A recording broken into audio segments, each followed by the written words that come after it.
Good afternoon.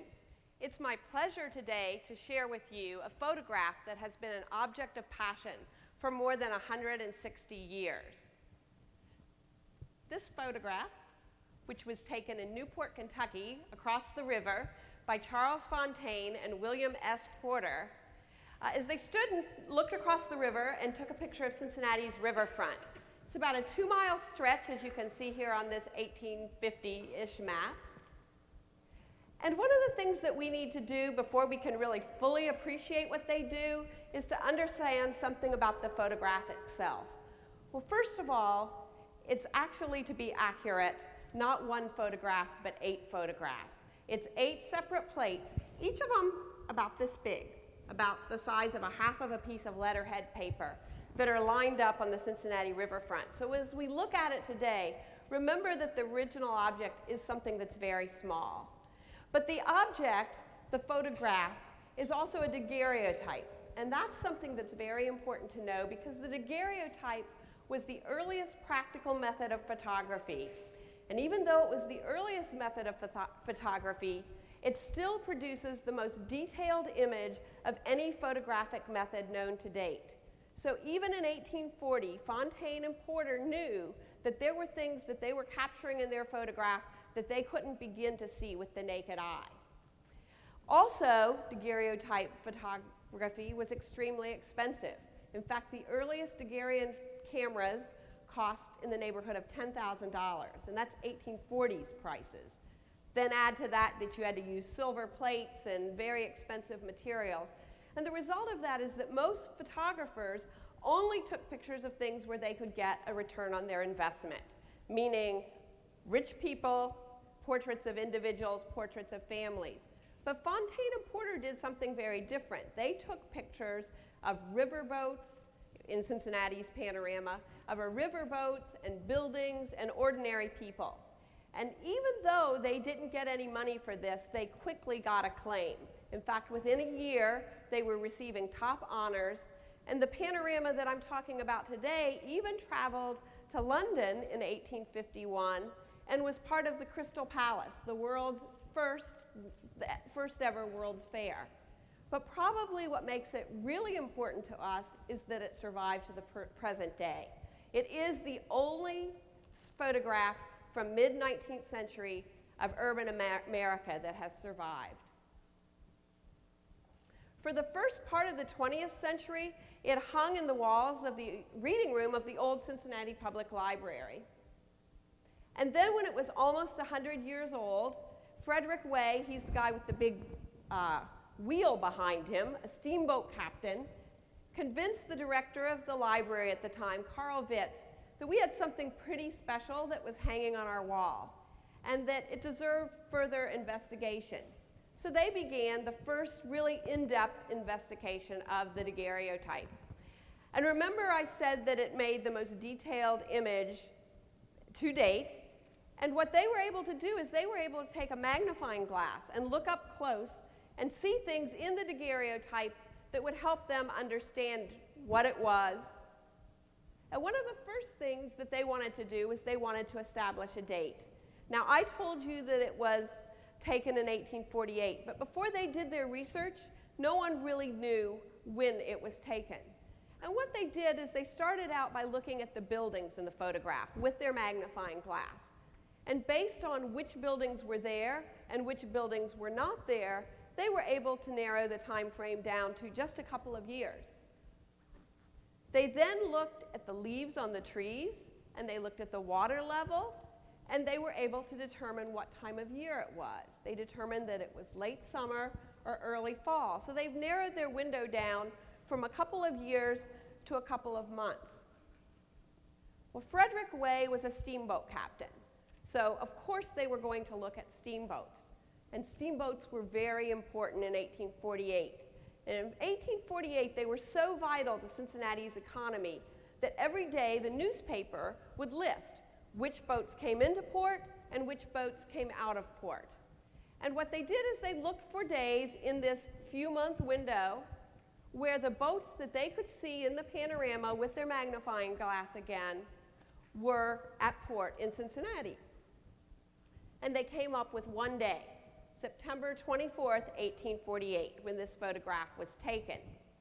Now, you may get the idea that these guys were perfectionists, maybe a little bit obsessive, because most people are happy to just establish a year. They had to take it to a month and then to a day. But they were actually more perfectionistic than that. They looked at plate number 2, and they saw a church steeple. And they said, way back in the church steeple, isn't that a clock tower? Now this clock tower, remember, it's about this, the plate is about this big. So the clock tower is just a little bit bigger than the head of a pin. And they put their magnifying glass up to it, and they strained, and try as they might, they couldn't determine what time it was. But they did predict what time it was, or suggest what time it was, judging by the shadows that were cast and the time of the year. They hypothesized that it was early in the afternoon, perhaps a few minutes before 2. They also had the first photographic reproductions made of the panorama, and they took it off the wall and put it in secured storage so it wouldn't befall the fate of what happens to many daguerreotype photographs, and that is they become tarnished, they degrade, and they're permanently damaged. And then for the next 60 years or so, these photographs stayed in secured storage, brought out every now and then to be assessed, or every now and then for an exhibition. And then in 2006, the library decided that we didn't want to just keep the status quo and say, well, it's fine that the daguerreotype is still in remarkably fine condition, but we wanted to do something to make sure that it would still be around for another 50, 100, 150 years. And so we sent it to the George Eastman House in Rochester, New York, where they could employ the latest conservation techniques. Now, one of the things that we asked when we sent it there is that we asked them that they provide some high-resolution images for us. Some high-resolution images so that we could look and see if there's a speck or a little bit of degradation on the panorama and watch over time and see if we need to take some sort of action to sort of form a baseline. And we were very lucky because at the time that our photograph or panorama was there, they had just received a microscope with the express purpose of looking at daguerreotypes. So this microscope is going to be able to go way beyond what you could find with a magnifying glass. And it would be able to find deterioration and degradation at the smallest level. And that was our reason for having the plates go under the microscope, is because we wanted to see, is there something that's going on that's far beneath what you can meet with the naked eye, what you can see with the naked eye. You might want to think of this as like a MRI for a daguerreotype. And the way they did this process is they took each plate, and what you see on the screen here is part of a plate, again, this size, and they divided it into 1,400 tiles. And they took 1,400 pictures of each of those plates 8 times. And they went into each tile and they magnified it up to 100 times, and they were looking for things that might be causing some problems down the road. And indeed, they did find things well, well beyond the naked eye could see. They found particles, they found little places of condensation. I do want to point out that at this point in time, the daguerreotype was still perfectly stable. But it was the sort of thing that if we didn't watch, if we didn't measure, if we didn't use the correct treatment plan, they may grow over time.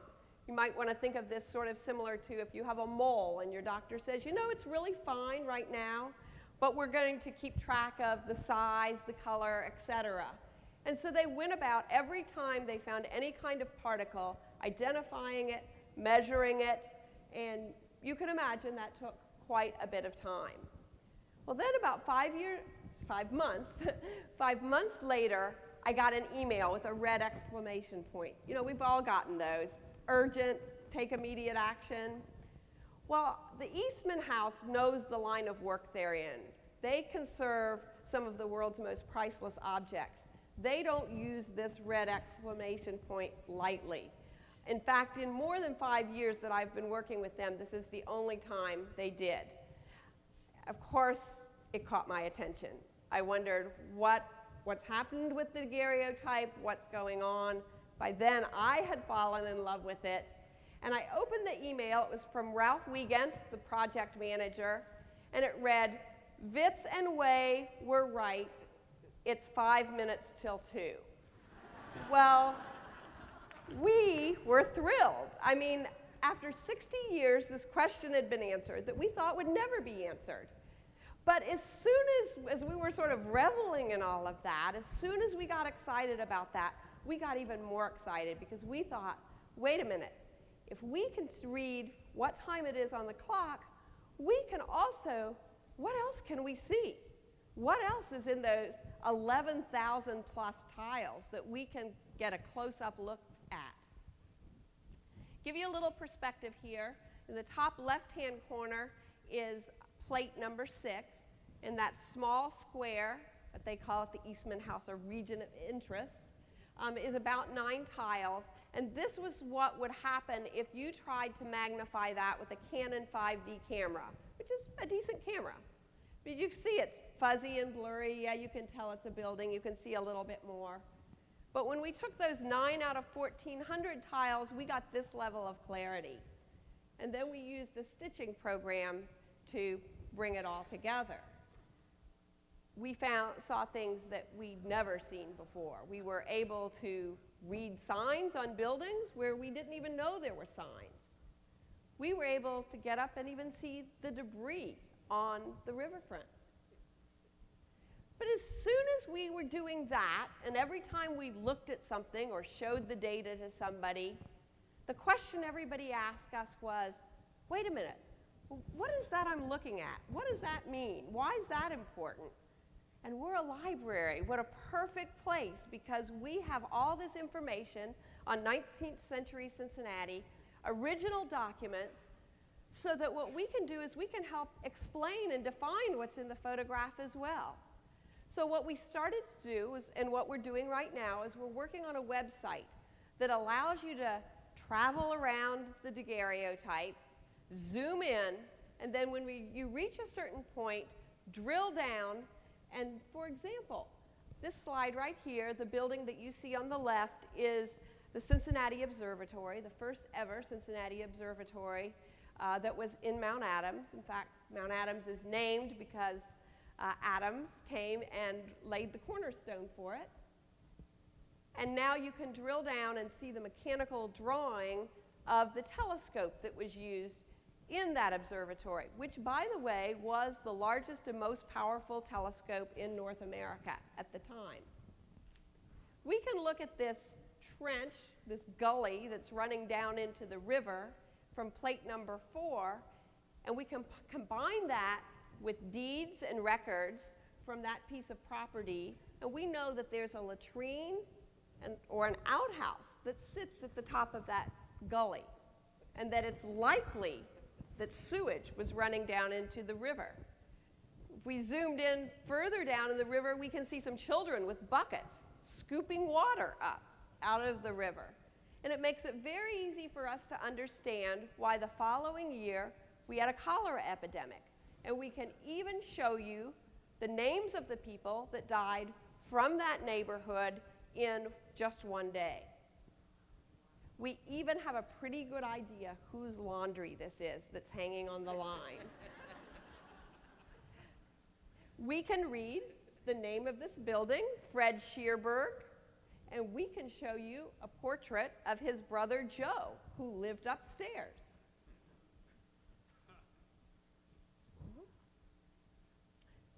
We can look at a sign like foreign wines and liquor and tell you about how important the alcohol industry was to Cincinnati, listed 4th on the commercial page. And we can also talk about the temperance movement. But we can also talk about advertising, because that giant sign and other ones like that that we're now able to read were some of the first ever billboards in the neighborhood, or in the nation. And they were for the benefit of steamboat trade. Not for people that lived in Cincinnati. They knew you could buy foreign wines and liquor in that store, but this is for steamboats that were going up the river. But one thing that happened when we started working with the data, we started to get just like Witz in a way in that clock tower.